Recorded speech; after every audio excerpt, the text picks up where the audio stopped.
আজকে মোটামুটি 1 বছর পরে এই বেকি নদীতে নামছি আজকে।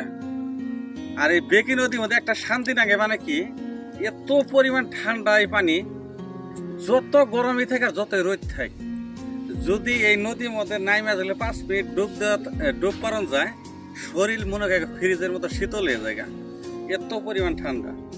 আর এই নদীর মধ্যে একটা কথা হয়েছে, মানে কি আমার এই নদীর মধ্যে বহুত ধরনের ভিডিও আপনারা দেখছেন আজকে প্রায় 1 বছর আগে। আর এই 1 বছর পরে আজকে আবার আমি নদীর মধ্যে নামলাম।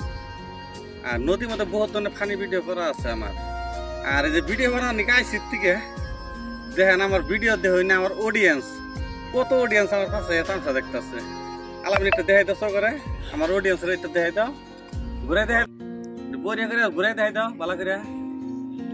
এই জন্য হলো আমার সব অডিয়েন্স আমার ভিডিও বানানো দেখে ওরা তামসা দেখে, আমার খুব ভালো লাগে। আমার ভিডিও ওরা একবার দেখে তামসা দেখে দেখে খুব ভালো লাগে। তে আশা করছি এখানকার থেকে যে গরমের দিন আইতে আছে সামনে, এই নদীর মধ্যে আমার আগের মতন নতুন নতুন ফানি ভিডিও আপনারা পাবেন আগের মতন করে।